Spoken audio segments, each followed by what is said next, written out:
farm itself can hold 1.2 starships worth of fuel. So you could fill 1.2 starships worth if you were to drain all of the tanks, which means there is that little bit of extra fuel there that they can use for topping off. And the window is 62 minutes, so we know at least 62 minutes worth. Let's see. We'll take some more questions here. Remind you can tag us at NASA Spaceflight and ask us any questions you have from the complex to the simple questions, because we want to make sure that the stream is accessible to anyone and everyone. Here's a question. Methane is much more efficient than kerosene. It's not quite as efficient as hydrogen. It's kind of like a middle child there. It also is much cleaner in terms of producing less soot, so it clogs up your engine less. That's great if you want to worry about reusability. Now with Falcon 9, with the Merlin engine, because they're burning kerosene, you have to worry about soot not only building up on the side of the rocket, but also slowly clogging up the internals of your engine. Now we haven't seen that necessarily be an issue yet with Falcon 9, but it's just something you want to prevent if you're doing rapid reuse like they hope to do with Starship down the road. So there's a lot of different variables in play there, and a lot of reasons why methane is favorable for a vehicle like Starship. There you go. Hopefully that answers your question. Chantel, thank you very much for the support. And a shout out to David Cook there. Huron, talking about hopefully we'll get some onboard views like Falcon 9. I think we will. Commander Crimboman, thank you very much for the support. Best way to test your favorite equation about delta V. Thanks for the coverage. Appreciate that. UK Hudson asking about the super heavy landing, which, again, not really expecting on this flight, so we'll keep an eye down the road on that. Peter, thank you for gifting 5 Red Team memberships. Kim, thank you for becoming a Red Team member. And Bin Chicken, thank you for becoming a Pad Rat member. Here's a question from Gamer Tom asking, do you think they will do a wet dress rehearsal? Adrian, what do you think? Like right now? Well, basically, if they don't launch, what is a scrubbed launch if not a wet dress rehearsal? So we don't know yet what will be the outcome of this. But it could be, well, depending on how the remaining 1 hour and 15 minutes go. However, we see some sun here, and I'm at least getting more and more optimistic that we might see the launch site soon. Maybe this is me hoping, but I feel like we are also starting to see a bit better at the launch site. That's maybe just me, but I feel like it's getting a bit better. Yes, and I do want to point out what you heard there in the background. That is the SpaceX launch team confirming that LOX load is underway on the ship. So Ship 24 now being loaded up with super-cooled liquid oxygen, or LOXygen as we like to refer to it here. So it seems like at this point everything is continuing to proceed as expected with the timeline. Let's see what else we have here. If we've got any more good questions. Here's one from 530 that's a bit of speculation. Ian, I'll throw this one to you. When do you think we'll see a Starship version with a bigger payload door for big payloads? Because a reminder, the PEZ dispenser, quote-unquote, on this one is welded shut. Yes, no, that is a good question. So we don't have any definitive answers on that, but we do have, we have seen them make some pathfinders, some payload bay pathfinders. I'm thinking back to SN17's nose cone, and I believe Ship 23's as well. So they have been trying out a few different designs here and there, nothing we've seen implemented onto a ship yet. When do I think that will happen? I could see it happening around the end of next year, maybe even the middle of next year. But we are still a while away from them needing that capability. It seems like for the first handfuls of flights of Starships, they're going to be doing a Starlink payload deploy rather than, say, a ComSat deploy, where you would need those larger payload bay doors. Fantastic. Thank you for answering that as well. And thank you for the question. We are keeping an eye, obviously, looking at the weather at the moment right now. A little foggy, but finally starting to clear. Hopefully clear enough that once this flies, we'll be able to see views of it from the WB-57, which is en route. Now, we've mentioned the WB-57 a couple of times. Adrian, what is the WB-57 and what's its purpose? Wayne is asking. It's a former bomber that was repurposed as a tracking and camera plane, basically. So it has a very fancy nose cone with a lot of cameras that can do very, very cool tracking and all kinds of different tracking, actually. And it serves, for example, for these kind of events as a possibility to perform some extra visuals for engineering use. I like that. Camera plane. It sounds like a transformer almost. Let's see. Satronex with the support from Germany. Adrian, you're actually at Starbase right now, but not in Germany. But Germany is keeping its fingers crossed. Jonathan, thank you for the support as well. Jody, thank you for becoming a PadRat member. Froggy watching from Victoria, Australia. Appreciate you continuing to watch. Lackey, thank you very much for the support as well. Paul, thank you for the support. Bradley, thank you for becoming a Red Team member. Mike Elliott gifting 20 Red Team memberships. Very much appreciated. Thank you. And if you got one, make sure you say thank you. Nova also becoming a Red Team member. Remind you get access to our multi-view with all of the different cameras that we have down at Starbase, as long as you are Red Team or above, including Bar becoming a Capcom member. And Fur, thank you for becoming a PadRat member, as well as Fatih, thank you for the support. No message, but the support itself is very much appreciated. And Music Duck gifting 10 Red Team memberships. Let's see what other questions we have here.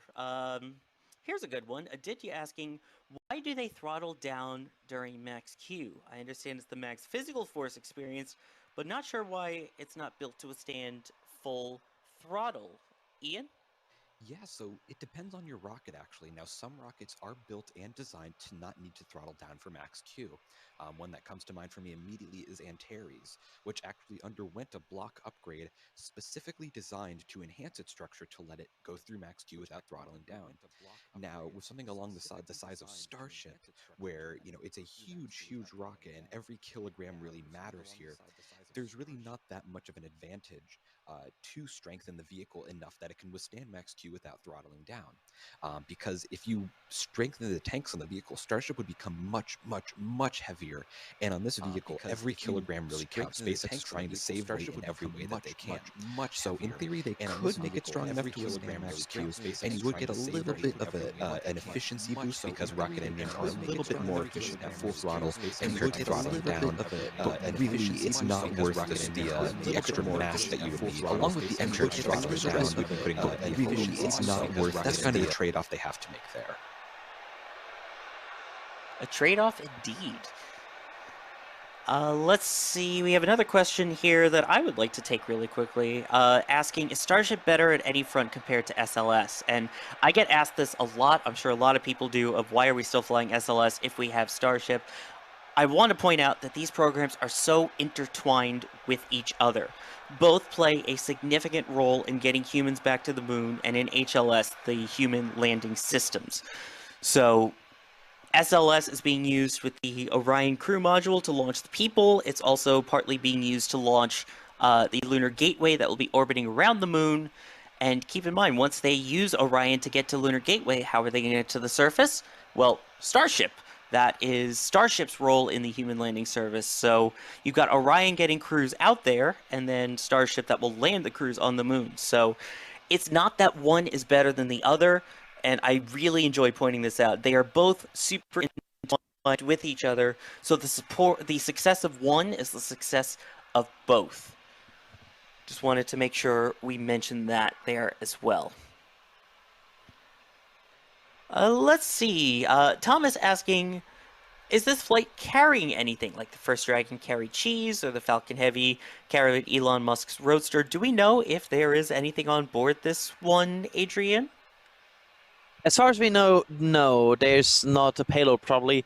There's always the possibility of something fun loaded here or something we didn't notice, but at least there was nothing confirmed as a payload here for now.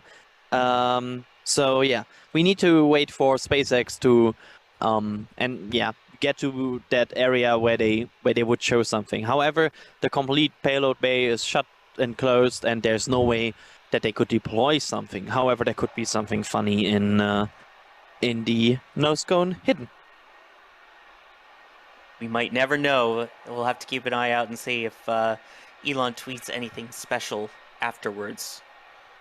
And real quick, I just want to add, actually, we see some crowds here on the beach, but the WB-57 is now in the southern Texas area, so good sign there.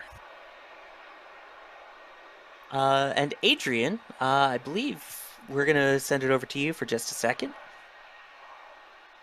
Well, not to me, to actually a person that is standing next to me for a weather update, because I have Adam next to me, which hopefully works now. Hey, Adam. Hi, Adrian. How you doing? I'm doing just fine. I was just wondering, will we get a better view about this in about an hour from now? So, what we're basically seeing right now is the low-level clouds are starting to break up more, which is good. If that allows some of the sunlight to actually penetrate to the ground, it will start to help improve conditions over the next hour. Now, I'm not expecting just absolutely like Monday where it's crystal clear. We're still going to have some low-level clouds coming in. We have some mid-layer clouds coming in, but they're not a lot.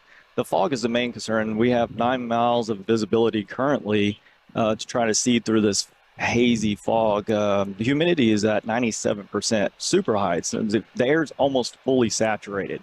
Now, as the sun comes up, it does slowly heat up the parcels, and it will help to drop the humidity only by a few degrees. So not major improvements, but as the sun comes up, we are already noticing that we're able to see Starship from our distance, while earlier it was almost very hard to see. So weather conditions will slowly improve over the next hour, but not just crystal clear visibility. And I also have another update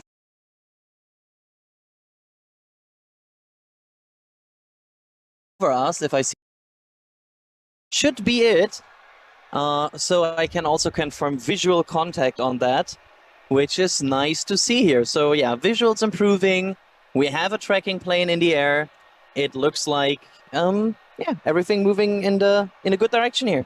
We can even start to see the sun peeking through there on the clouds with that gorgeous shot that's up on screen at the moment. The clouds rolling in front of the sun, hopefully burning off all of that extra fog within the next hour and 4 minutes for the opening of the 62-minute window. Again, the T0 is currently scheduled for 8:28 a.m. Central Time, 13:28 UTC, and a big shout out to Michael and his tracking camera there as well, that's getting these fantastic shots, and that will hopefully continue to track through launch. All right, and Adam, I think I've lost my job as the weather person now. That was fantastic, so thank you for that. Oh, no problem. Came up from McGregor, ready to see them light the candles on this. But yeah, the weather, down here in South Texas around this time of year, this is very typical. We got lucky on Monday because we had a cold front that came through, cleared the air out. And another cold front will actually come through this area Friday night into Saturday. But currently right now with the fog and the low-level clouds, I'm hoping that I'm seeing improvement with the low-level clouds even to the south. So the more sun that can penetrate over the next roughly, between now and the launch time will help a little bit more with visibilities. But also another thing is they were talking about shear back on Monday. When I looked over models coming up here in soundings, it looks like the shear is slightly less than what it was on Monday. So if anything weather-wise is related to SpaceX right now, I don't see shear really being a factor as much as we have clouds, and I have no earthly idea what their thoughts are on the clouds that they can launch through, or what they can do with those. So that's something going to be new that we'll have to find out from them. Right, and I want to point out on the screen, you can see right now the frost rings forming on Ship 24 as the propellant load continues. That is loading in the liquid oxygen and the liquid methane into the vehicle as fueling continues approximately 1 hour before liftoff. Unforgiven, thank you very much for becoming a Red Team member. Ryan, let's go Starship from Falcon 1 to Starship. Io, thank you for becoming a Red Team member. Peter, thank you for gifting 5 Red Team memberships. And Hef, thank you for becoming a Red Team member as well. Hef also talking about the WB-57 en route. Johnny, thank you for becoming a Red Team member. Amaro, thank you for the support as well. JP, thank you for the kind words about the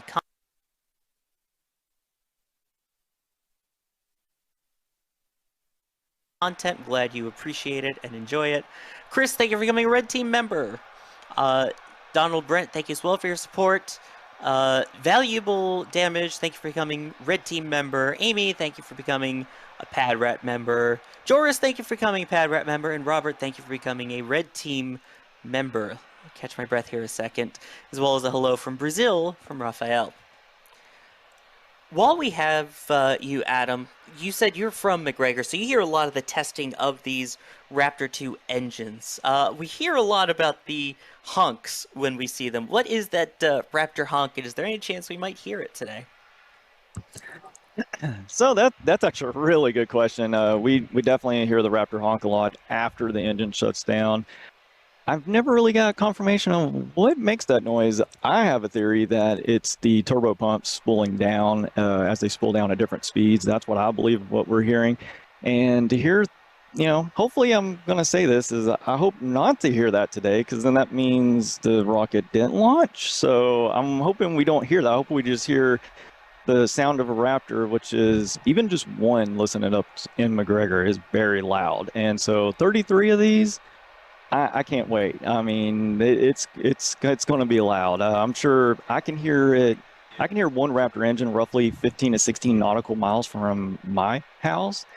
You can only imagine 33 of these that people will probably hear it. I would assume the same, at least 15 miles out from this area. They'll hear a deep, low rumble as it goes. But I'm hoping not to hear Raptor honks today. I hope it's far enough away that we don't hear it, because we don't want this thing staying on the ground too much longer.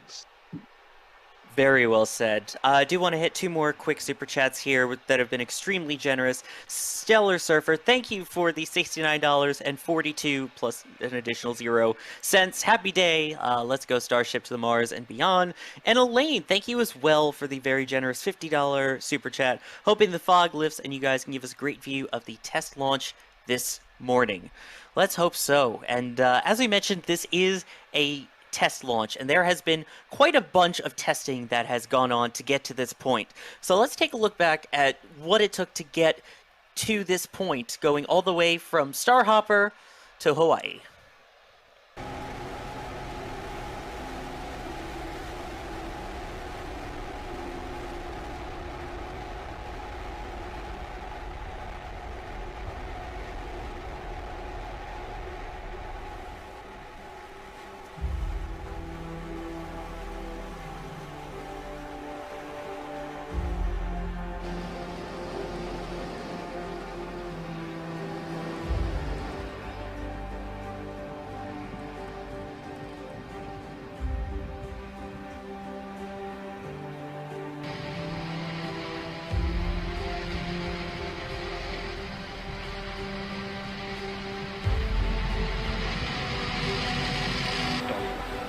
Oh my god, it lifted off! Oh my god!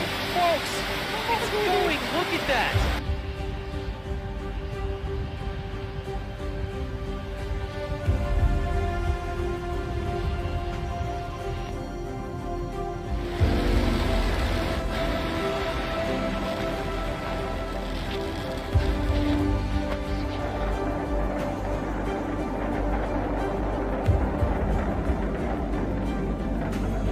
Now this is the part where SN8 reached successfully as well. The next step will be that landing flip maneuver, hoping for a better outcome on SN9's flight.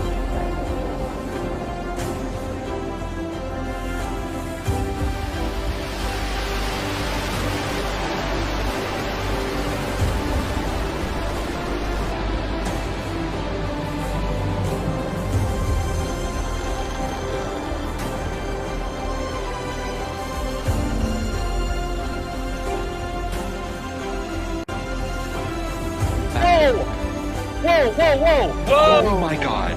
There you go. There's your methane leak. Yes. Folks. Boom. Wow.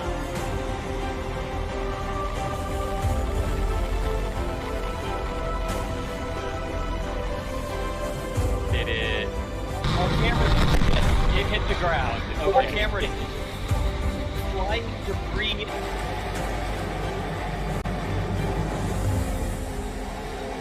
Starship heading back to the landing zone. Look at this!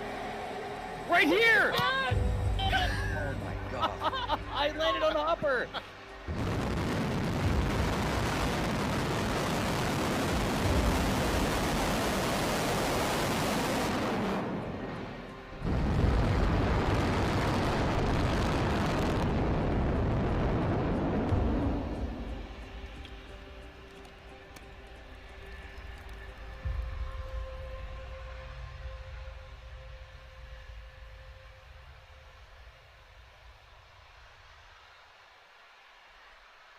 I love that video. That was so much fun for me to edit and to go back through all the history to get to where we are today. I absolutely love that still. It gives me goosebumps.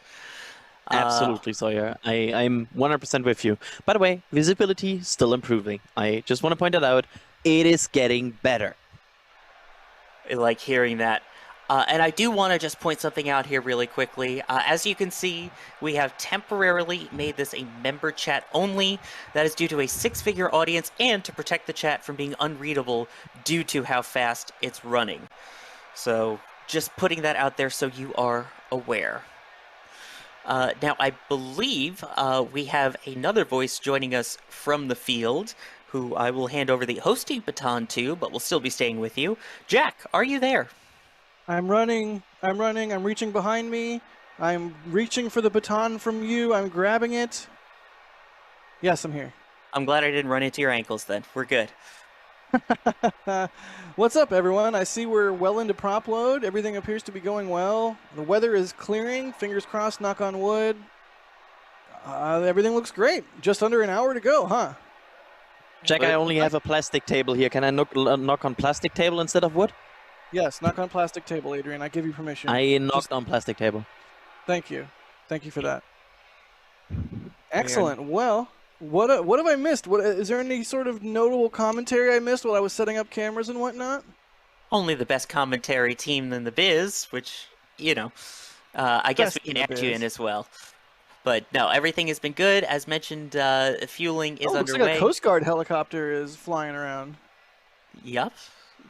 There it is, again, keeping the airspace clear. A reminder, if you are planning on viewing this launch from the air or from the sea, please triple, quadruple check your NOTAMs and your NOTMARs. We do not want any wayward boats or wayward planes in the launch zone preventing a liftoff.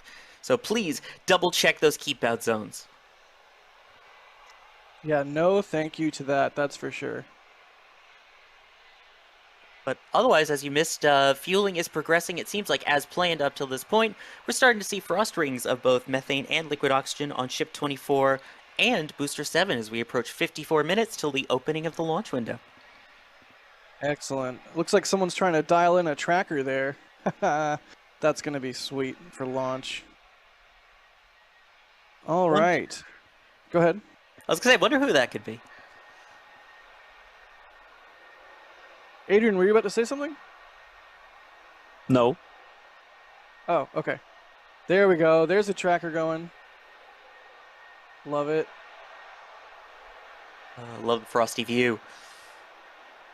All right. The Oddest Nebula is asking, what is Starship's thrust-to-weight ratio? It's TWR. I believe you got it, Adrian? Yeah, in theory it's 1.5-ish. For this, however, it will be more closer to 1.35, as they are only throttling the engines to about 90% thrust. So they will not reach the thrust-weight ratio that they will probably have on operational flights. So, yeah. So yeah, we would sort of expect it to come off the pad a little bit slower than subsequent flights. Like, we were sort of thinking it would leap off the pad, but at 1.35, that's about the same as what? A Falcon 9, an Atlas? I think Falcon 9 is also around 1.5, so... Okay, so a little bit slower than a Falcon 9. Excellent. Kind of help you guys get your expectations dialed in. Yeah, now, there is... I don't think it's fully SLS slow, but kind of that similar gradual climb, and then it's just going to shoot, hopefully. There is a low cloud deck, but it is patchy. So I'm hoping that we get some good views should we in fact get to launch today. T-minus 52 minutes to go. This is what we like to see. Thank you to everybody. You know what? I'm just going to say just a broad thank you everybody so much for choosing to watch our stream and for helping out everyone at NASA Spaceflight to bring this event to people around the world. Everyone that's, you know, buying the patches. I see a patch order right there popping up. Everyone that's doing their thing, you know, becoming a member, even if you're not contributing monetarily, if you're just hitting the like button and telling your friends about us, we really appreciate it so much. Thank you so much to everyone for watching our stream. Now, let's get into some more questions. If you have a question that you want to ask, just at NASA Spaceflight in chat, and we will see it, and it'll pop up, and maybe we'll answer it. Let's see. Ma fails here. They're asking, my question is if this Starship was a test flight, then when will SpaceX send an astronaut to Mars after this test? When do we think we will see Boots headed towards Mars? Sawyer, I'll let you go first. I think we may still have a little while to get to that point, especially the fact that the first step is going to be the Human Landing Services Program, HLS, so it's going to be moon first, in your words there. So once they get that lunar program up and running, then I think we can start considering sending people to Mars. So as of right now, Artemis 3, hopefully before the end of the decade. So hopefully Mars sometime next decade. So I'll go the end of the 2030s. Hopefully, fingers crossed. Adrian, what about you? Yeah, SpaceX has been more conservative in their timelines for Mars lately, where we have before talked about 2024, which, let's be real, obviously is not happening. It sounds more they are targeting like early 2030s for Boots on Mars. With the normal delay of things in spaceflight, I would also go for, if everything goes well, mid to late 2030s. By the way, while we're talking about the timeline of getting to Mars, I've got a more realistic question. What is the remaining timeline here for today's test flight? If only we knew, Jack. Adrian, do you want to walk us through the timeline, or maybe I just took that from Sawyer? But let's see here. Adrian, you want to do it, or you want to do it? You want to give it to Sawyer? You can pass, or you can stay. I am absolutely staying here on this field. The next thing that would happen is the ship header tank load, which would start at T-minus 27 minutes. Shortly after that, the Booster Raptor engine chill will begin, which is where they prepare the engines below the Super Heavy booster and precondition then for lots of cryogenics that will flow through them at ignition. And once that is done, they will start to then get really ready for the counter for the final steps, and hopefully we get a liftoff shortly after that. Fingers crossed. Fingers crossed. Oh, goodness. Well, I'm starting to get the pre-launch jitters here. My heart rate is accelerating. I hope everybody out there in TV watching land or YouTube watching land, or if you happen to be at Isla Park or somewhere in the Brownsville area, I hope you are excited as we are. This is getting serious here. Hey, look, it's my feed. I'm sorry it's so shaky. The wind is picking up, but that's my feed. That's my camera view right now. Earlier, maybe 30 minutes ago, it was just completely whiteout conditions. So the fact that we can see the ship, I'm a happy guy. So very happy about that. Hopefully it continues to clear. We've got 48 minutes now left in the count. And that's just more and more time for the weather to improve. And important to note, that is to the opening of the 62-minute launch window. So even if the weather is still slightly iffy at 8:28, they have until 9:30 Central Time. Yeah, thank you for that, Sawyer. I appreciate that. There was a tweet recently from SpaceX, right, that said that they are watching the weather, something along those lines? Yeah, they are keeping an eye on the weather according to their latest update while fueling is underway. Alrighty then. Oh, Michael Kevin Sybil, thank you so much. $100 super chat. We really appreciate that. They say, fingers crossed for a launch today. Thank you always for your coverage. Go SpaceX, go Starship. Yes, indeed. Thank you so much, Michael Kevin.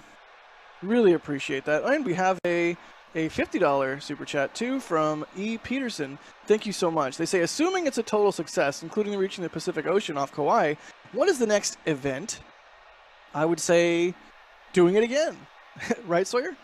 Yeah, the next step would be, when can we fly again? So analyzing through all the data, seeing how everything worked, how it flew, of course checking on Stage 0, the ground support equipment, seeing how they handled everything, and then making any necessary upgrades for the next flight, hopefully this year as well. Fingers crossed. We all want to see this thing get off the pad, launch into orbit, or semi-orbit, or almost orbit, and then hopefully not do too much damage to the pad so that SpaceX can turn around and get the next one launched just as fast as possible. Let's see here. Mohammed is asking, I've always wondered who said the famous words, water tanks or water towers can fly. That was Tim Dodd, Everyday Astronaut. This is DOS's tracker shot here? Yes, Excellent. it is. Yeah, that audio is because back in the day when Starhopper flew, Tim and I were standing on Andy, Nomad from NSF's roof, watching it happen from Boca Chica Village, and Tim could just not contain his excitement. So his audio is in my video, and I asked him to use it in the intro, and here we are. It's I don't know, it's kind of perfect. I'm pretty happy that event happened. Look at that. I know we don't like the fog, but that's kind of an epic view, right? It's also getting much better here. I can now confirm from the hotel, we really have a decent view. Like, it's still a bit foggy, it's still a bit occupied, like we still have a bit of fog, but the view is getting better. We now see the ship clearly, we now see the booster clearly, we see Mechazilla clearly, we can see everything here. So everything seems to be trending in a good direction here. Good. That's what we want to see. This is a shot from Michael's tracker. Good stuff. All right. Well, I mean, special thanks to the Margaritaville South Padre for letting you guys up on the roof so that you can shoot this thing. Really good views from the hotel, at least when the weather cooperates, right? Yeah, absolutely. And also they have been really, really kind to us here. And thanks again for the Margarita. It's really a cool place to be. And it's one of the probably best places to view this. Absolutely. Wait, Adrian, have you ever had a margarita? Yes. Are you just saying that so I shut up and move on? No, it's not a movie. Good answer. Good answer indeed. All right, keep your questions coming, everybody. Thank you for joining us once again. This is getting very serious. Just under 45 minutes to go. We are keeping our ears open, keeping our heads to the ground, listening for any updates from SpaceX, and hoping to hear more positive news. Definitely looking like they are going for an attempt to... Oh my gosh! $500 super chat from Justin. Thank you so much, Justin. That is truly extraordinary. Thank you so much.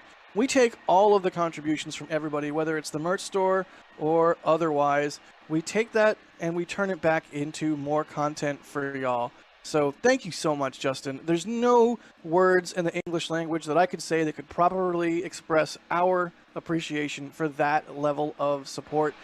All I can say is that we will turn around, continue doing what we do, and make the best possible content for all of you. Thank you so much, Justin. That is really, truly extraordinary. I'm almost speechless. Just wow.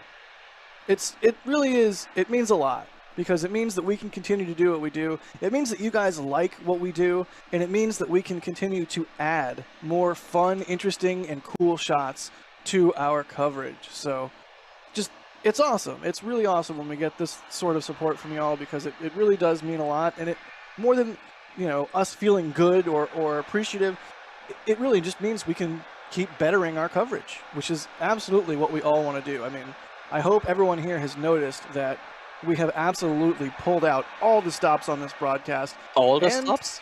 All the stops. There are no stops. There was no stops. There were stops. We took them out for Artemis. We put them back in for Starship, you know, just because we had to have something to take out. And then we took them out again. There are no stops. If you wanted stops, I'm sorry. That's the one thing you can't get from our feed. Oh my gosh. I also want to point out here, we are less than a full Falcon 9 countdown away from the potential launch of Starship, because the usually countdown sequence we get like Falcon 9 with the polling and everything starts at about 45 minutes. We are down to that, so we are getting close. Yeah, we are getting very, very close. As a reminder, the opening of the window is 8:28 local time, and that means we are just over 41 minutes away from the start of the window. And Sawyer, how long did you say that window was? 62 minutes, so that I believe will go until 9:30 local time. Excellent. All right, let's do some more viewer questions because we love answering your questions here. Remember, if you have any questions, just add NASA Spaceflight. We will do our best to answer as many as we can. I think it's Kaleidoscope is what they're supposed to be named. They're asking, when Starship decouples, are all of its 6 Raptor engines going to be ignited or only the vacuum ones? Sure enough, they're going to ignite all 6, right, Adrian? They are again igniting all 6. There are some very smart people that did the math about coasting phases and about how much thrust the Raptor has and did all of that smart things that I can't do. And they came out to be that the only way they reach their current burn time with their current profile is if they ignite 6 Raptor engines, which means 3 sea-level engines and 3 vacuum engines. Also, the sea-level engines provide thrust vector control because the vacuum engines cannot gimbal, which means they will probably use these 3 sea-level engines for steering in orbit. Good deal. We have a question from Wicked Clown. Thank you for the question there, buddy. They say, what ship and booster units are complete and could be used for the next launch test after this one? Well, we're looking at Ship 24 and Booster 7 here. Booster 8 was built but then scrapped. So the next booster in line is Booster 9. I swear I didn't mean for that to rhyme. Oh god, it's still going. Oh, you. Whenever anyone says "oh you," I just picture that GIF with the guy and the dog. That's what I'm going for. Thank you. And so that is what's going on with the booster. Booster 9 is next in line. The next ship in line. Well, okay. So this one's tricky. There is Ship 25, but we're starting to think that it's not going to fly. Sawyer, what's the deal with the next ship in line? What do we think's going on there? That's a really good question. From what we've heard and what we've seen from all the documentation, at this rate, it seems like they're going to pass over Ship 25, and that Ship 26 would likely be the next ship in line to fly. So it'll be interesting to see what it ends up happening with that, but it seems like 26 will be next up.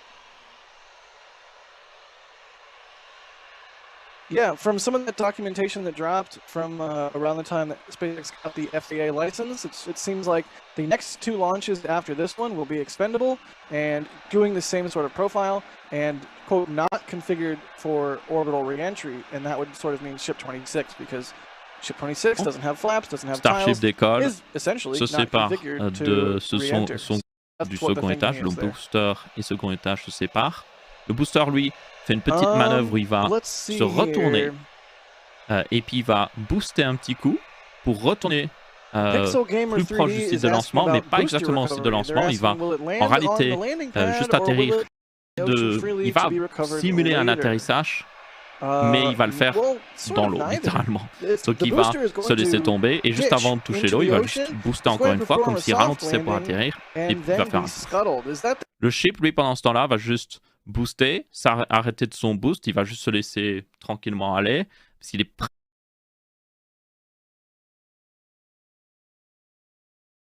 stable, comme on dit. C'est une orbite qui ne peut pas continuer.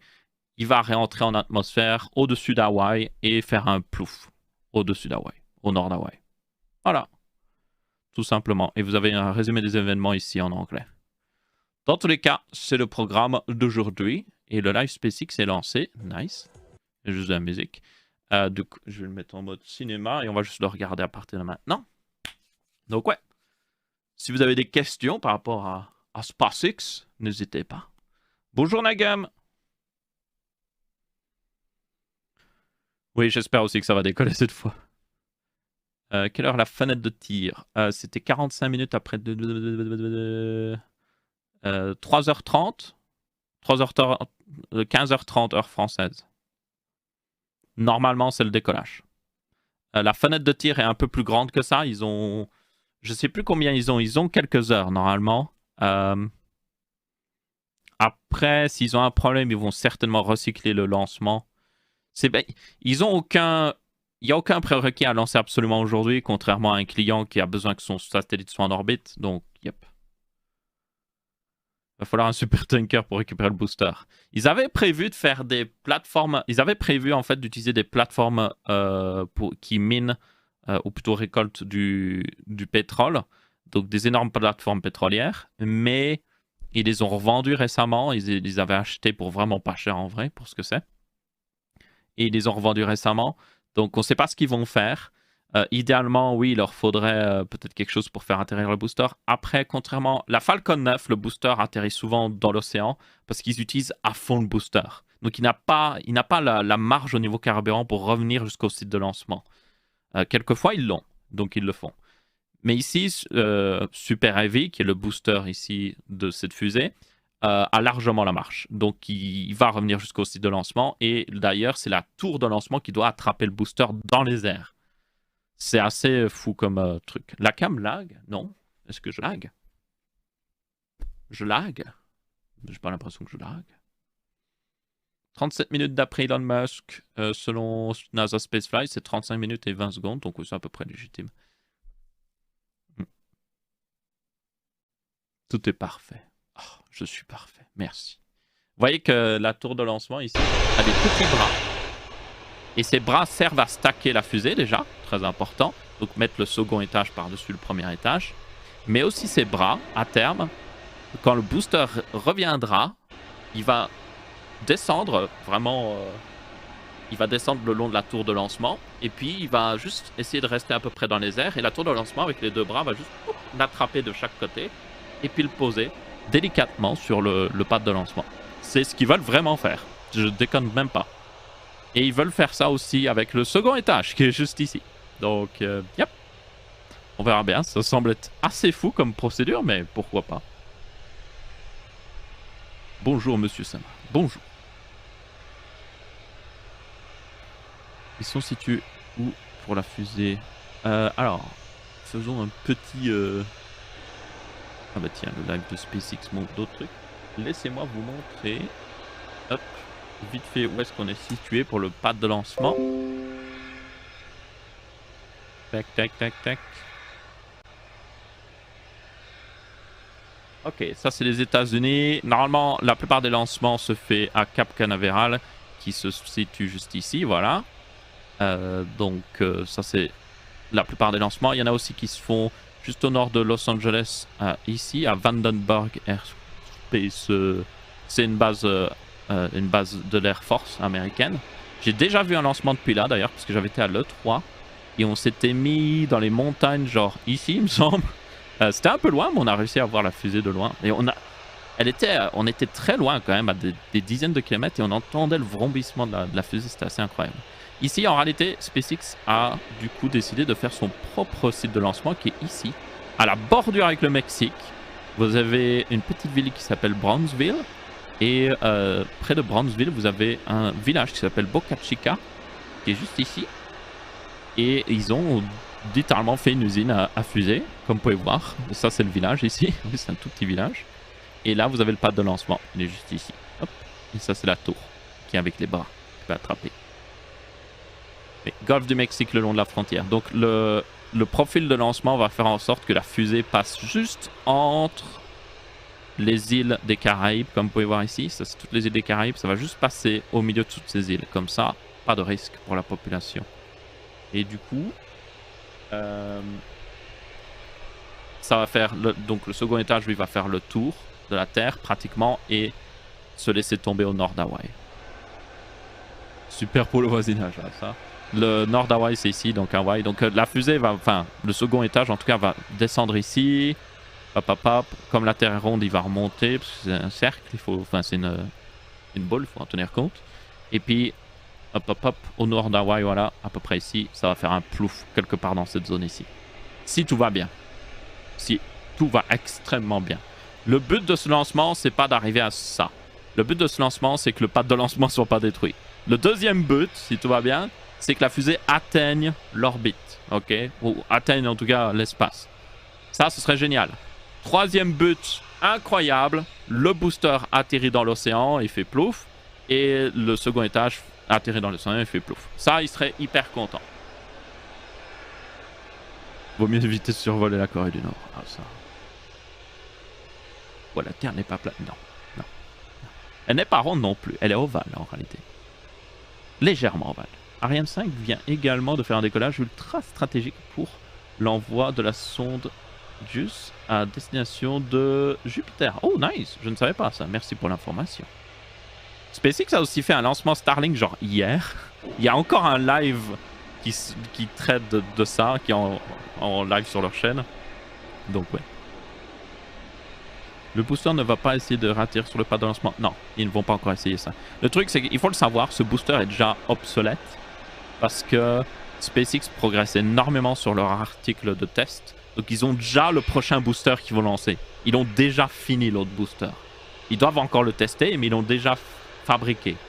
Et ce nouveau booster est plus moderne en fait. Ils ont déjà amélioré pas mal de choses. Là, ce booster en particulier utilise des systèmes hydrauliques pour contrôler certains systèmes.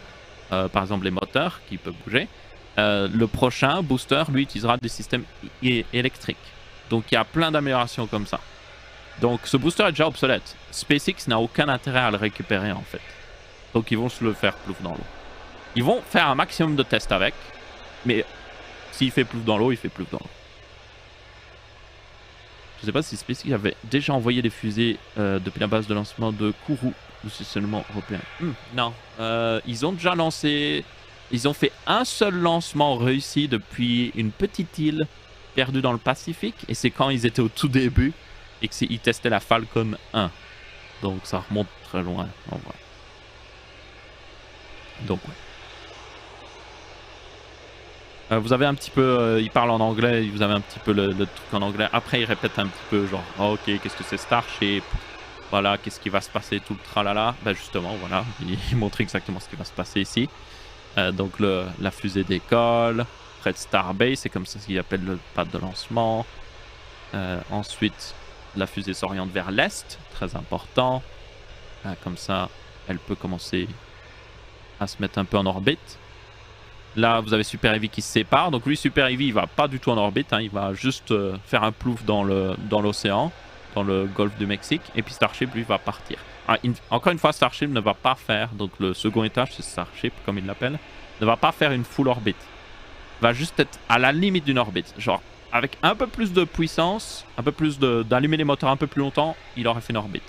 Mais ils ne veulent pas faire une orbite avec Starship parce que s'ils ont un problème avec, vous avez un truc qui continue d'être en orbite, donc c'est pas... Voilà. Donc là, ils veulent juste que ça fasse presque une orbite et que ça refasse un plouf. Oui, la planète tourne sur elle-même, évidemment. C'est comme ça qu'on a le cycle jour-nuit. Elle tourne vers l'ouest. Donc, quand vous allez vers l'est, vous profitez. Vous avez un petit boost qui vient du fait que la Terre tourne, en fait. C'est un boost non négligeable. Donc, oui, quand vous allez dans l'espace aussi, vous n'allez pas tout droit vers l'espace. Ça, c'est très facile à faire. Vous pouvez faire ça, et après, vous allez retomber. Ce que vous faites, en fait, c'est que vous essayez d'aller... vous montez à une hauteur où il n'y a plus d'atmosphère. Comme ça, vous n'avez aucun frottement de l'atmosphère qui vous ralentit. Ou en tout cas, presque rien. Il y en a encore un tout petit peu en réalité. Donc, il n'y a presque rien de frottement. Donc, vous gardez votre vitesse. Et vous mettez, ben, du coup, oui, parallèle. Ou plutôt, vous mettez parallèle, oui, à la Terre. Et vous tournez autour, quoi. Et en fait, quand vous êtes en orbite, vous êtes en train de tomber en permanence. C'est juste que vous allez tellement vite que vous ne tombez pas assez vite. Et du coup, vous tournez toujours autour de la Terre, quoi. Vous êtes en train de tomber en permanence. C'est assez bizarre comme ça, mais c'est vraiment ce qui se passe. Et ça, c'est aussi le problème d'être en orbite. Quand vous êtes en orbite, du coup, comme cela, vous allez à plus de 27 000 km/h, si je me souviens bien. Et du coup, le problème, c'est quand vous voulez revenir sur la Terre, vous devez vous débarrasser de ces 27 000 km/h. Sauf que, en réalité, c'est pas très simple. Parce que quand vous allez rentrer dans l'atmosphère, vous allez, du coup, vous choper l'atmosphère dans la face. Et vous allez tellement vite que le frottement de l'atmosphère sur votre vaisseau spatial, votre capsule ou autre chose, va faire énormément de chaleur. Ça va même transformer l'air en plasma, c'est pour dire. Donc il vous faut un bouclier thermique. Donc là, justement, Starship, le second étage, qui est juste ici au-dessus avec ses petites ailes. Les petites ailes sont faites pour contrôler un petit peu dans l'atmosphère d'ailleurs. Starship, d'un côté, a, comme vous pouvez voir, des tuiles, beaucoup de tuiles, qui sont en céramique et qui protégeront justement lors de la réentrée. C'est aussi certainement ces tuiles que vous allez voir tomber lors du lancement. Parce que c'est déjà arrivé plusieurs fois. Donc ouais, ça c'est justement le truc où ils ont encore un petit peu de mal. Lors des derniers tests, il y a certaines tuiles qui sont tombées, elles ne tenaient pas assez bien. Et du coup, elles sont assez importantes. Chaque tuile qui tombe, ça expose de plus en plus le Starship à la chaleur de la réentrée. Et s'il y en a trop qui tombent, ça va juste... Il y aura trop de chaleur et tout simplement Starship va certainement exploser lors de sa réentrée. Donc oui. Est-ce qu'il y a une charge utile? Ils n'ont pas dit s'il y a une charge utile. Je suppose que pour équilibrer la fusée, ils ont quand même mis un petit peu de charge utile, peut-être. Je sais que vous avez les header tanks, donc là-haut dans le nez de la fusée, ou de Starship plutôt, vous avez deux cuves, une cuve de méthane et une cuve d'oxygène, qui sont les deux choses utilisées par les moteurs de la fusée Starship, les moteurs Raptor. Et du coup, ces deux cuves permettent d'équilibrer le poids de la fusée, enfin du second étage, parce que le problème c'est si vous avez tout le poids d'un côté et pas de l'autre, c'est pas très équilibré. Donc ouais. Donc je suppose qu'ils ont peut-être dû mettre vite fait un bloc d'acier pour équilibrer, mais normalement vous avez aussi les cuves qui permettent d'équilibrer. Donc ouais, on verra bien. Voilà d'ailleurs les 33 Raptors en bas de la fusée. Vous avez le cercle extérieur qui ne bouge pas. Ce sont des Raptor boosters comme on les appelle. Donc ils sont faits pour juste rester droits. Ils sont d'ailleurs allumés, comme vous pouvez voir, il y a des petits... Vous avez des petits tubes qui vont vers tous les moteurs. C'est tout simplement le pad de lancement qui va démarrer les pompes de ces moteurs-là. Comme ça permet de sauver du poids sur la fusée. Et puis le cercle intérieur, lui, peut bouger pour diriger la fusée. Et les trois derniers au centre, eux aussi, bougent en même temps. Et du coup, ceux-là, par contre, sont démarrés par le booster en tant que tel et sont capables de redémarrer pendant le vol. Et c'est justement ceux-là qui vont être utilisés pour, par exemple, rebooster ou pour faire l'atterrissage. Enfin, l'amérissage plutôt, je devrais dire. Quoi de neuf pour le lancement? C'est toujours en cours. Hein. On a avec les trucs de YouTube, ça se met par devant, mais vous pouvez voir que c'est prévu dans 24 minutes et 26 secondes. Est-ce que NASA Spaceflight est à peu près... Oui, à peu près bon. Question, pourquoi ils ont plusieurs tuyères au lieu d'en avoir une seule énorme tuyère? Qu'est-ce que c'est déjà une tuyère? Ah, tu veux dire les petits trucs? Tous les trucs en céramique? Je suppose que c'est ça qu'il veut dire? Qu'est-ce que c'est une tuyère déjà? Je sais même pas.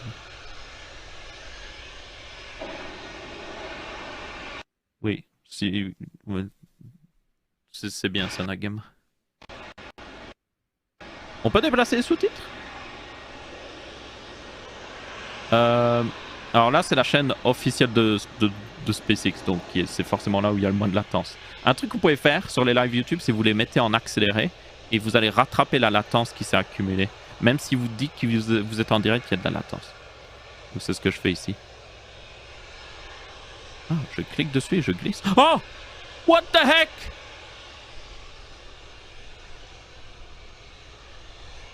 Merci, Electron Zero. What? Je peux déplacer Chris aussi, le zèbre. What the... Je savais même pas que vous pouvez les déplacer. Ah, il monte les tuiles. Voilà une des tuiles. Voilà, justement les tuiles. Ça vous montre la vraie taille de ces tuiles. Donc, vous les voyez sur Starship, elles paraissent toutes petites. Elles sont énormes, en fait. Elles sont assez aussi épaisses. Et pour information, Starship, l'entièreté de la fusée fait 120 mètres de haut et 9 mètres de diamètre. C'est une fusée énorme. C'est la fusée la plus grande qui n'a jamais été faite au monde. Et aussi, c'est la plus puissante. 10 ans sur YouTube pour découvrir maintenant. Eh, à mon avis, là, 10 ans, il n'y avait pas encore ça, ok? Dans tous les cas, 22 minutes avant le lancement. 22 minutes, oui. J'ai bugué dans mon cerveau. On voit bien les bras ici. Je vais plutôt mettre là. Là, c'est les deux bras qui pourront plus tard, dans le futur, attraper justement le booster et Starship quand ils reviennent sur Terre. Vous avez aussi ça, ce bras-là. C'est le bras qui stabilise en partie la fusée et aussi permettre de charger le méthane et l'oxygène dans le second étage. Le booster, lui, en bas, a son propre truc aussi qui est juste ici. Vous voyez un petit truc noir là. Ça se branche dans le booster et ça... Vous avez un tuyau pour l'oxygène, vous avez une arrivée de méthane, vous avez aussi un peu de nitrogène et aussi tout ce qui est arrivée électrique. Oui, 120 mètres de haut. La tour de lancement fait 140 mètres, je crois, la tour qui est juste à côté. Donc oui, c'est assez massif.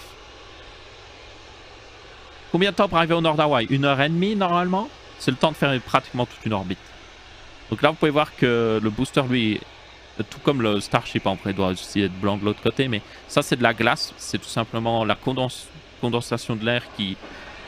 l'humidité de l'air qui devient de la glace sur la paroi de la fusée parce que c'est tellement froid. C'est pas grave pour le lancement, pour ceux qui se disent. Quand les moteurs vont s'allumer, il va y avoir tellement de vibrations et tout ça, la glace va juste tomber, ok? Ouais, c'est une très grosse fusée. 9 mètres de diamètre, c'est plus grand que la plupart des pièces que vous avez certainement dans n'importe quelle maison, chez n'importe qui. Donc, ouais. Imaginez juste 9 mètres, c'est le diamètre. Et après, vous avez 120 mètres de haut. C'est un gratte-ciel qui vole, pratiquement. Il n'y a pas de réservoir sur le milieu du premier. Non, en fait, ça, en bas, c'est le réservoir à oxygène. Il n'est pas rempli à fond. Ils sont encore en train de remplir. Donc, à fait que ça va remplir, la ligne de glace va monter de plus en plus. Ça, c'est le réservoir de méthane. Lui-même aussi va atteindre à peu près le dessus ici. C'est juste qu'il n'est pas encore plein à fond. Et le ship, lui aussi, a évidemment sa propre coupe de méthane et d'oxygène. Starship utilise du méthane et de l'oxygène. C'est l'une des premières fusées à l'utiliser. Techniquement, il y a une autre fusée qui a déjà été testée qui utilise aussi du méthane et de l'oxygène. Mais voilà. L'avantage du méthane, c'est que... Alors, vous avez différents carburants que vous pouvez utiliser. Sur la Falcon 9 notamment, SpaceX, c'est leur fusée actuelle. SpaceX utilise du RP1. C'est basiquement du carburant pour avion qui a été encore raffiné pour être encore plus pur basiquement pour vraiment donner un maximum d'énergie. C'est extrêmement toxique ce truc-là d'ailleurs. Ici, le méthane évidemment c'est juste du méthane donc c'est pas vraiment toxique. Donc ça c'est un avantage aussi. Le méthane aussi a un autre avantage, c'est que vous avez un autre carburant qu'on utilise souvent pour les fusées, c'est l'hydrogène. Le problème de l'hydrogène, c'est que c'est très efficace au niveau énergétique. Genre, vous avez beaucoup d'énergie quand vous brûlez de l'hydrogène. La qualité a chuté d'un coup, je sais pas pourquoi, pourtant je suis toujours en 1440p. Mais le problème de l'hydrogène, c'est que ça prend énormément de place. Vous ne pouvez pas le compresser beaucoup, l'hydrogène. Et aussi, l'hydrogène doit être refroidi à moins 250 degrés. Et genre, ouais, très, très embêtant de gérer l'hydrogène. Donc, ce que font... c'est leur live qui semble bugger en vrai. Ici, ce qu'a décidé SpaceX, c'est qu'ils sont partis avec du méthane. Parce que le méthane est plus dense que l'hydrogène. Offre pas mal d'énergie. Pas autant que l'hydrogène, mais quand même pas mal. C'est le bon compromis, en fait. Et l'avantage aussi du méthane, c'est que vous pouvez le fabriquer notamment sur Mars. Si vous avez du CO2, il y en a dans l'atmosphère de Mars. Et si vous avez de l'hydrogène, par exemple dans de l'eau ou de la glace, vous pouvez fabriquer du méthane. Donc vous pouvez fabriquer du carburant pour repartir. Vous pouvez aussi en fabriquer sur Terre, évidemment, ça semble logique. Donc à terme, SpaceX voudrait le fabriquer eux-mêmes. Et du coup, techniquement, lancer Starship serait... pas totalement neutre, mais lancer en tout cas, pas le fabriquer, mais le lancer, ce serait neutre en carbone parce que vous prenez du CO2 dans l'atmosphère, vous faites du méthane, vous lancez la fusée, ça revient sous forme de CO2, mais au moins, vous n'avez pas augmenté la quantité de CO2 dans l'atmosphère. On verra ça. Pour le moment, le méthane vient juste d'un truc qui fournit du méthane, donc c'est pas neutre au niveau carbone ici. Je suis actuellement en Floride et hier, je suis allé voir le lancement de Falcon 9 de Starlink. Yes, il y avait un lancement hier. J'espère que c'était cool à voir. Rien ne se perd, rien ne se crée. Exactement. 17 minutes. Je vais essayer de repasser en 1440p pour moi-même, parce que voilà, j'aime bien la qualité, faut pas déconner. Et je vais surtout... Oui, YouTube me dit que je suis en direct, hein. Nanana, pas croire. Je mets en x2, vous pouvez voir que je suis clairement en x2, hein, le compteur va plus vite. Et pourtant, je suis toujours en direct.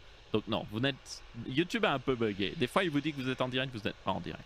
Vous pouvez rafraîchir la page, mais même en rafraîchissant la page, ça ne fait rien des fois. Donc, faites le accéléré, je vous jure, ça marche plutôt bien. Je bois un coup.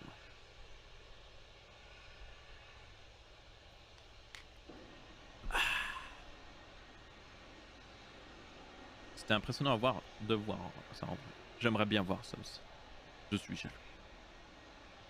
Une demi-minute de retard, c'est énormément en fait. Est-ce qu'il a à l'avance? Est-ce qu'il est en temps maintenant? On peut regarder. Ah, 16 minutes 37. Ah, tu vois? Littéralement, j'ai chargé. Je refresh la page. Hein. Je refresh la page. Hein. 16 minutes 32. 15 minutes 51. Vous voyez? Donc utilisez le truc de vitesse de lecture. Honnêtement, ça marche plutôt bien. Il faut le faire de temps en temps. Là, quand vous avez le buffering qui démarre, c'est que vous êtes revenu au présent. Au présent. Ah, le pad, j'ai du mal à croire que le pad va résister. Ça, c'est justement ce que beaucoup de gens se demandent. Parce que 33 moteurs comme le Raptor qui est utilisé ici, c'est littéralement la fusée la plus puissante jamais faite au monde. C'est une puissance juste énorme. Ils ont installé récemment un système de déluge, donc un système qui va juste mettre plein d'eau devant les moteurs, parce que l'eau est très bonne pour absorber les ondes de choc et juste la quantité d'énergie qui finit justement dans l'air, et aussi la chaleur, ça va finir sous forme de vapeur. Mais du coup, la grosse interrogation, c'est est-ce que ça va quand même résister, quoi? Parce que ils ont déjà fait plusieurs lancements par le passé où le béton littéralement se fissurait. Le béton partait en éclats après juste un test. Donc, un peu peur, hein. Je fais ça sur ma télé pour accélérer les pubs. Je rattrape le direct. Hey! Ma foi, ça marche. 15h20 en direct. 15h20 en direct? Je veux dire 15h20 le lancement? Je ne sais pas. Ah, tu as 15 minutes 20 et il te dit en direct. Ah oui, bah oui. Comme je le dis, faut pas croire YouTube. Il y a 686 000 personnes qui regardent. YouTube va avoir des problèmes. Donc là, de temps en temps, je ferai juste ça pour être sûr que je sois en direct. Là, je suis à peu près en direct. Je suis peut-être à quelques secondes en retard. Tenez compte aussi que mon live a une latence. Donc, voilà. Il y a une latence du live SpaceX. Vous avez la latence de mon live et vous avez votre propre latence. Donc, si vous voulez avoir le live SpaceX en direct, vous faites comme je vous ai montré. Et surtout, je vais vous mettre le lien parce que j'avais oublié de le mettre. Donc, je vais le mettre dans la description parce qu'il me semble que c'est l'ancien lien que j'ai laissé ici. Bonjour à tous d'ailleurs à ceux qui arrivent. Vous avez un lien dans la description, c'est le live officiel sans ma voix. Vous pouvez le regarder si vous voulez. Si vous n'aimez pas mon commentaire, vous pouvez le regarder notamment. Parce que ici, le but c'est d'avoir mon commentaire. Ce n'est pas le commentaire de la plus haute qualité, mais au moins il est en français. Donc, ouais. Je suis pas le seul à le faire certainement en français. C'est pas le bon live. Oui, j'ai changé. C'était l'ancien live. J'ai rechangé. J'ai changé normalement. Si vous rafraîchissez, ça doit être bon. Ou sinon, vous allez sur la chaîne officielle de SpaceX. Hein, SpaceX, vous allez dans en direct et vous devrez le voir ici. Parce qu'ils ont fait un lancement Starlink entre temps.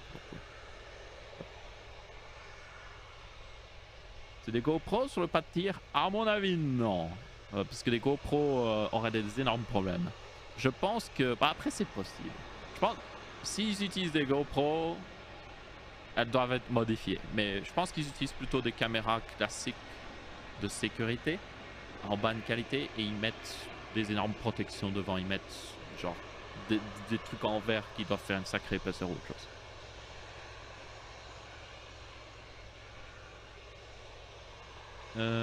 Gabriel, flip maneuver for both stage before splash in vertical. No. C'est pas prévu. Donc normalement le ship au-dessus, le Starship de second étage, fait une manœuvre qu'on appelle le flip ou le belly flop. Sauf que là c'est pas prévu. Là tout ce qu'ils vont faire c'est le Starship arrive il rentre dans l'atmosphère, il se laisse tomber comme ça et il fait plouf. C'est tout. Aucun rallumage de moteur, rien du tout. La caméra sous le moteur ne va pas résister. Probablement pas. Après, c'est SpaceX. C'est une fusée qui a coûté certainement un demi-milliard à designer ici. Enfin, ce prototype a dû coûter des centaines de millions en tout cas. Je pense qu'ils sont pas à une caméra près. Surtout si c'est une petite caméra de sécurité à 1000 balles. C'est juste une petite virgule dans leur budget. Et comme vous pouvez voir, la ligne de carburant est en train de monter. Hein. Elle est certainement plus haut que ce que vous voyez actuellement parce qu'il faut un peu de temps pour que la vapeur d'eau se solidifie sous forme de glace sur la fusée. Mais ouais. Toute la vapeur aussi que vous voyez là, c'est tous les excédents.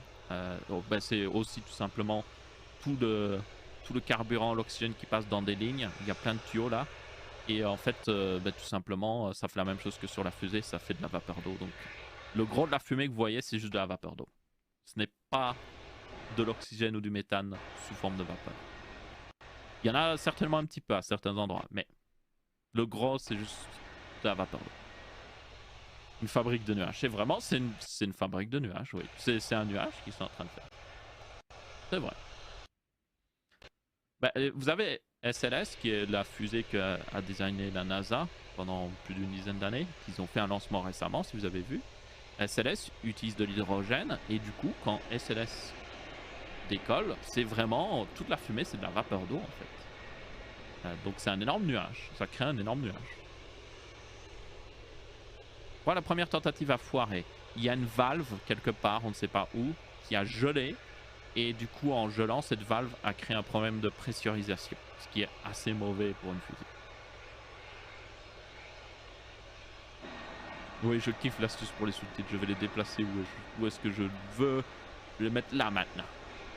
Aussi, on va faire un petit accéléré pour être sûr d'être en direct. Vous voyez, encore ça. C'est le problème. Il y a tellement de gens qui regardent le live YouTube. À mon avis, il suffit des fois que ça buffer pendant un dixième de seconde. Vous le voyez pas forcément. Et ça accumule de retard. Oui, apparemment, on peut les modifier, les sous-titres. Ça, j'avais déjà vu. Sous-titres ici. Option. Waouh. Waouh. Damn. Je peux même changer la police. Famille de police. Oh, il n'y a pas du comic. Oh. Dommage. Bientôt ce titre en plein milieu de l'écran. Oh, tu peux, oui. Oh, ils ont disparu mes sous-titres. Allez là.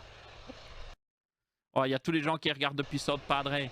Donc, j'en reviens un petit peu vite fait, mais le pad de lancement est juste ici. Tac, tac, tac, tac, tac. Là. Et en fait, ici, vous avez South Padre Island et il y a plein de gens sur cette plage-là. C'est à 8 km du site de lancement et c'est certainement l'un des meilleurs endroits pour voir le lancement. C'est dans cette direction là-bas, là où je mets les sous-titres. Là, plus ou moins par là. On le voit un petit peu, mais sans plus. Ok, ben on a 8 minutes avant le lancement et visiblement tout va bien. Je vais remettre un peu le son pour écouter si tout va bien.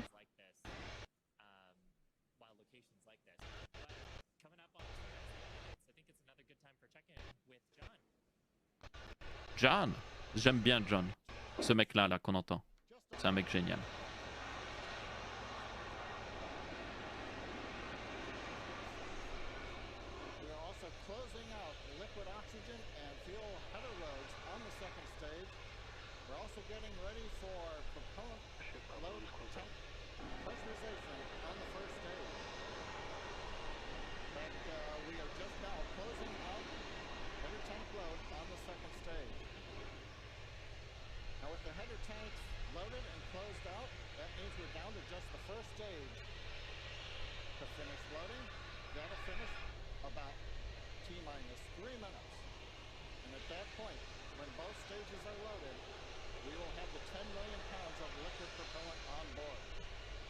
Ok, donc apparemment tout va bien.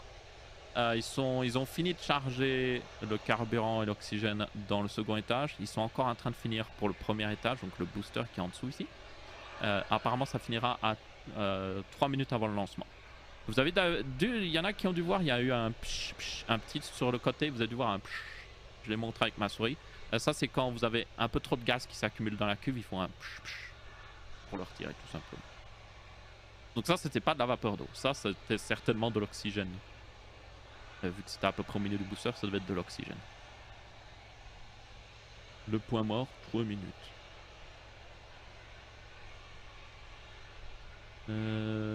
Oui, SLS utilise aussi des boosters, mais ils ont aussi genre les moteurs principaux restent aussi utilisent de l'hydrogène. Hein.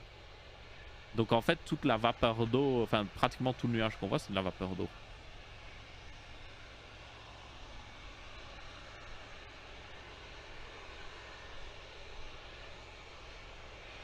Ah, ils avaient un problème avec l'oxygène? Avec les CLS? Oh, ça m'étonne. Il me semblait qu'ils avaient plus des problèmes au niveau des pompes et tout ça. Après, c'est possible que c'est l'oxygène qui a oxydé les pompes. Ouais, certainement. C'est le problème de l'oxygène de toute façon.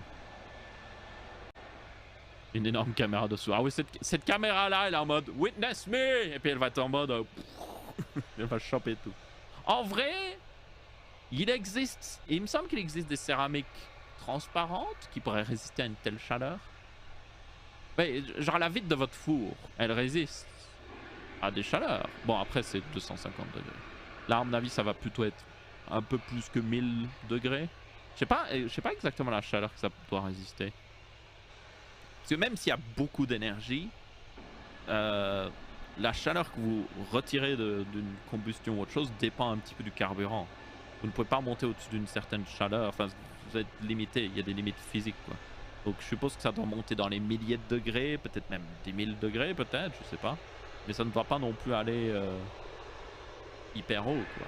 Donc, je me demande. Peut-être des miroirs. La chaleur et l'onde de choc, c'est une explosion contrôlée. Oui. En vrai, c'est plutôt l'onde de choc qui foutra en l'air la caméra. Oh, regardez, c'est pratiquement jusqu'au-dessus. Oh.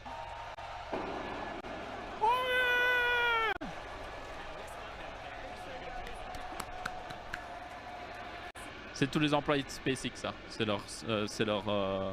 C'est au centre principal, dans leur bureau principal, qui sont à Los Angeles, pour ceux qui se demandent. Non, là, il faut savoir, ces fusées, là, toutes les fusées pratiquement, sont pilotées à distance et surtout sont pilotées par un ordinateur qui est sur la fusée. Donc en fait, ils peuvent envoyer des commandes à la fusée, mais basiquement la fusée a une liste de tâches à faire pour arriver à faire son lancement. Et du coup, là, il n'y a personne. Là, il n'y a personne à moins de 6 ou même 7 km de cette fusée. Il n'y a littéralement pas une seule personne. Il y a peut-être des robots qui se déplacent ou autre chose, mais il n'y a personne. Donc en fait, là, il commande à distance la fusée. Et à 10 secondes avant le lancement, dès qu'il lance les moteurs, il la laisse faire. Elle y va d'elle-même. Hein. C'est ChatGPT, non. En vrai, il n'y a aucune intelligence artificielle là-dessus. Hein. C'est très basique en fait. Vous avez beaucoup de trucs qui checkent de manière séquentielle en fait. Il y a plein de capteurs sur la fusée. Si tous les capteurs sont dans des valeurs qui sont bonnes, ben, le lancement se passe. Et puis le lancement, c'est juste une procédure, différentes procédures l'une derrière l'autre en fait. Il n'y a rien de très intelligent. C'est complexe, hein, je ne dis pas. Hein. Mais le vrai truc complexe, je dirais ici, c'est plutôt la physique des choses. Genre, designer les moteurs, designer la fusée en tant que telle. Ouais, à moins de 2 km, tu finis sur un coup sûr. Oui. L'énergie qu'il y a là-dedans est juste incroyable. Là, vous avez le site de construction où a été construit justement le booster. C'est Booster 7, ça, et Ship 24 pour info. Parce qu'ils en ont fait techniquement 24 jusqu'à maintenant, et 7 boosters. C'est là-bas qu'ils ont été construits. Et ça, c'est encore dans la zone d'exclusion. C'est trop proche. Donc, ça veut dire qu'il n'y a personne là-bas non plus. Oui, et si la fusée explose, les débris pourraient voler jusque là-bas. Donc, c'est très dangereux. Donc, voilà. Oui, la Saturn V avait un ordinateur moins puissant qu'un iPhone 1. Donc, ça vous montre à quel point, en fait, vous n'avez pas besoin d'énormément de calcul, de puissance de calcul, pour lancer une fusée. Mais aussi, en réalité, dans les années 60, c'était une énorme puissance de calcul, en vrai. Donc, c'est un peu... Ben, en fait, non, c'est surtout... À l'époque, oui, il fallait beaucoup de puissance de calcul par rapport à ce qu'on avait. Mais maintenant, pas vraiment, en fait. Vous pourriez lancer une fusée avec juste un Raspberry Pi, en fait. Genre une assez grosse fusée juste avec un Raspberry Pi. Ça montre juste à quel point, maintenant, on n'a plus vraiment besoin de la puissance. de calcul. Après, la puissance de calcul en plus fait pas de mal. Par exemple, SpaceX l'utilise pour faire atterrir leur fusée. Ça demande plus de puissance de calcul parce que vous devez calculer la position de la fusée avec peut-être le signal GPS et tout ça. Vous devez contrôler parfaitement les moteurs. Donc ça, c'est ce qui utilise la puissance de calcul dans une fusée moderne.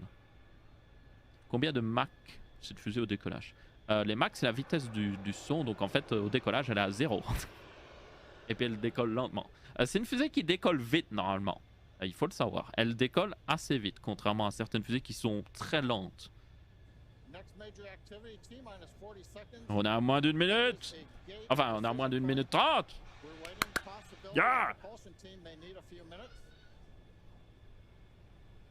Je vais vous mettre en plein écran, ok? Oh, non, pas ça. Voilà. J'enlèverai les sous-titres s'ils sont dans le chemin, ok? 1 minute! Yeah! 1 minute. Ah, c'est le moment de rattraper le retard. Voilà, j'étais pratiquement à l'heure. 44 secondes, 40 secondes. Tout a l'air d'aller. 40 secondes, c'était important. C'est là où ils commencent une autre procédure. Donc, s'ils n'arrêtent pas le compteur à 40 secondes, c'est que tout va bien. C'est très important, ok? Le prochain truc, c'est à 8 secondes avant le lancement. Ils doivent lancer. Oh! Oh, ils sont retournés à 40 secondes. Ça, c'est pas bon. Est-ce que c'est bon ou est-ce qu'ils ont un petit problème? J'aime bien les gens. Oh! Recycle. Ah non. C'est pas bon.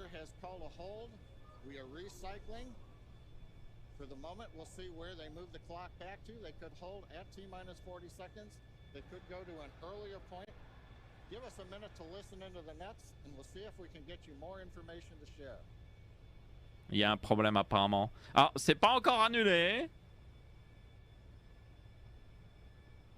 Apparemment, ils ont détecté un problème. Donc, s'ils peuvent le régler tout de suite, si ça va, si c'est... Oh, il y a un capteur qui dit quelque chose.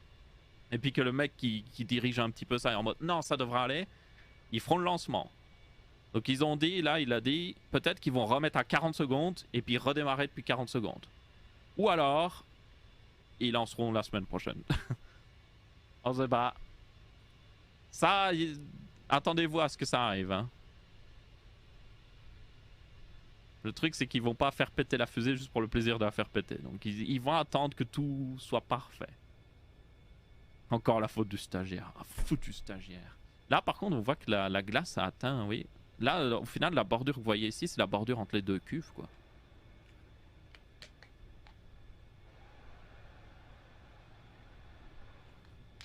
C'est pas encore annulé.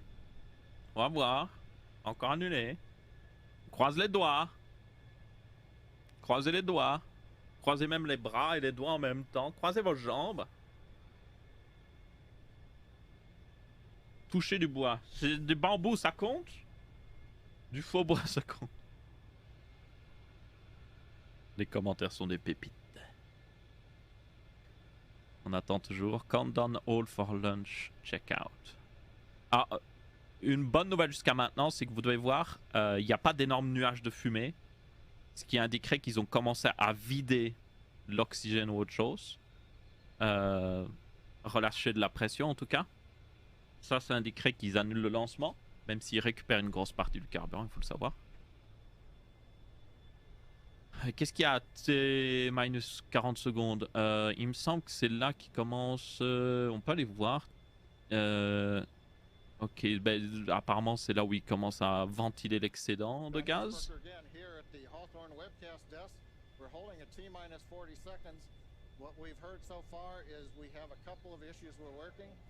One is the booster tank pressurization.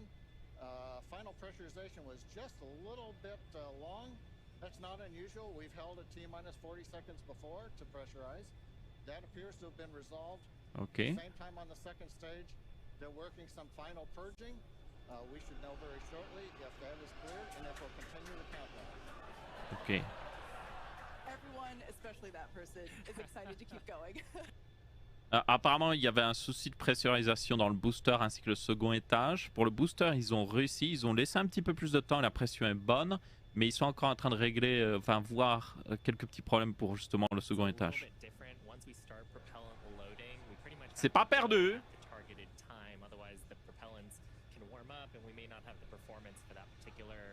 Mais et comme il a dit, par contre, c'est s'ils attendent trop longtemps, le carburant et tout ça va chauffer, prendre en température et c'est pas une bonne chose non plus. Donc, ils peuvent attendre, mais ils peuvent pas non plus attendre genre 1 heure comme ça. Il y a un moment, il faudra qu'ils soient en mode ok, on lance pas. Donc pour le moment, ils sont en train de checker tout ce qu'ils peuvent, regarder si c'est dans les valeurs qui se sentent confortables. Donc voilà, il faut attendre. Il y a de l'espoir, oui. La fenêtre de tir, non, la fenêtre de tir est assez large. C'est pas comme si, quand vous mettez un satellite en orbite, la fenêtre de tir est très précise. Parce que ce satellite doit être exactement en orbite par rapport à d'autres satellites. Là, non, il n'y a rien qui va finir en orbite. Ils s'en fichent de la fenêtre de tir. Enfin, ils doivent quand même vérifier qu'il n'y a rien au-dessus qui passe. Mais ils sont beaucoup plus larges. Moi, je dis YOLO. Ah, ça devrait aller. Ça devrait aller. S'ils arrivent à régler les problèmes, comme il dit, ça devrait aller. Ils devraient remettre à 40 secondes. Ils le sauront bientôt, ok. J'ai cru qu'il disait que c'était bon, mais en fait, non. Je sais pas pourquoi tout le monde est content d'un coup. Texas, ok. Ah, yeah! Yes! Vite, mets-toi en accéléré pour être sûr d'être en direct. Oui, je suis bien en direct. C'est bon! Ah!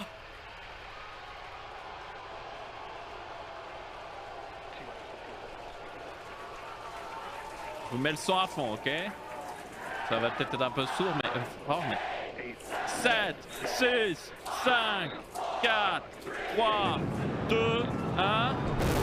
Oh! Oh! Oh! Est-ce que ça part? Ça part? Ça commence, ça décolle! Ça décolle! Yes! Oh la vache, le nuage de fumée! Yes! Ils ont pas explosé le pad! Ils ont pas explosé le pad! Yes!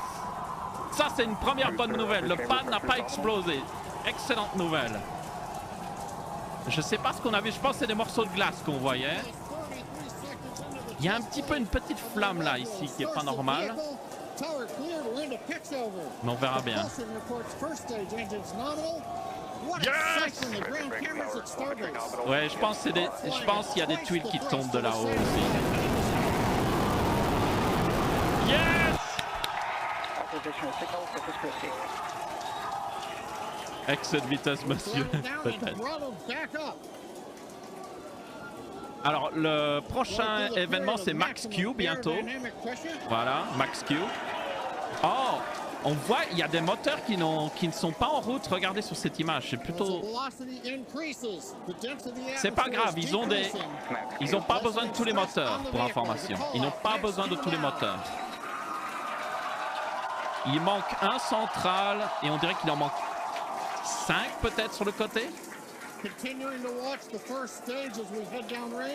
C'est pas grave, ils en ont pas besoin. Comme ils n'ont rien de chargé dans la fusée, ils n'ont pas besoin de la full puissance. On regarde en bas à gauche. Ah oui! 1, 2, 3, 4, 5, 6. Voilà, oui. J'avais même pas vu.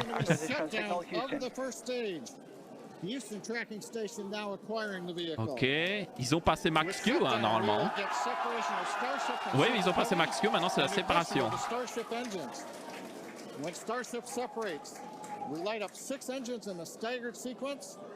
Oh, c'est génial! Passer Max Q, c'est hyper important. C'est le moment où il y a le plus de risques sur la fusée. Yes! Séparation. Est-ce que ça va aller? Est-ce que ça va aller? C'est très important maintenant. C'est la séparation des deux. Si la séparation se passe mal, ça peut arriver.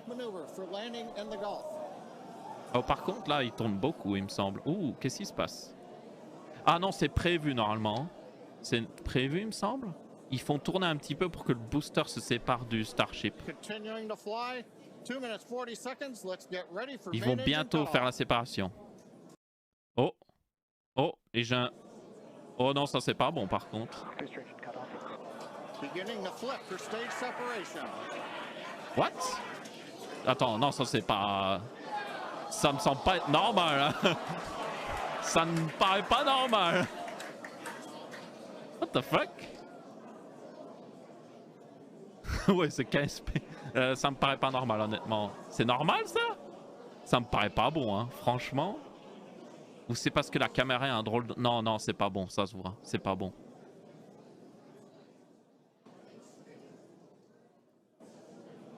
As of right now, we are awaiting stage separation. Where Starship should separate from Tous aux abris. Ils attendent la séparation, toujours. Yeah, Kate, right now it looks like we saw the start of the flip, but obviously we're seeing from the ground cameras the entire Starship stack continuing to rotate. We should have had separation by now. Ah, ça se sépare pas. Does not appear to be a nominal situation. Ouais, ils ont un problème de séparation. Yeah, it does appear to be spinning, but I do want to remind everyone that everything after clearing the tower was icing on the cake. Ok, voilà, ils l'ont fait exploser. Ils l'ont peut-être fait, je sais pas si c'est quelqu'un qui l'a fait exploser ou autre, mais ouais, elle a explosé. J'aime bien tout le monde applaudit.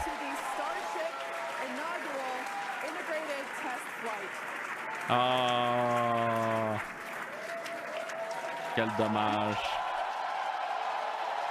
Alors, pour résumer ce qui s'est passé, pour que vous puissiez comprendre, je mets plutôt voilà comme ça. En fait, la plupart des fusées, quand vous séparez le premier étage du second étage, ils ont des petites charges explosives qui détonnent les pins.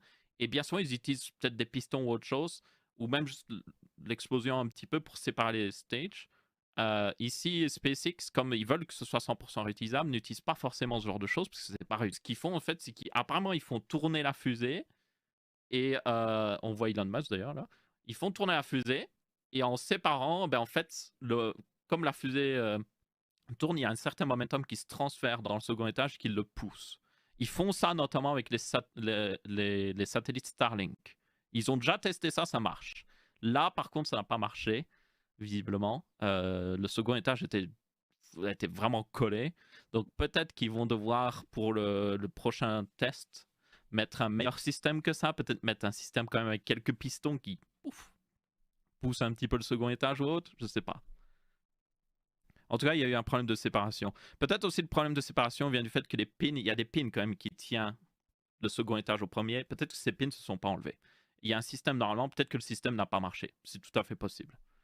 Donc ça, il faudra voir. Ils vont certainement communiquer dans les jours à venir ce qui s'est passé. Après, tenez-en compte, pour ceux qui... Le plus important, alors, le mieux ça aurait été d'atteindre l'orbite, ça aurait été idéal, mais... Ils n'ont pas pété le pad de lancement et ça c'est hyper important parce que le pad de lancement coûte extrêmement cher à fabriquer et surtout prend énormément de temps à être construit. Donc ça aurait été très mauvais pour eux parce qu'ils auraient dû prendre énormément de temps pour le refaire.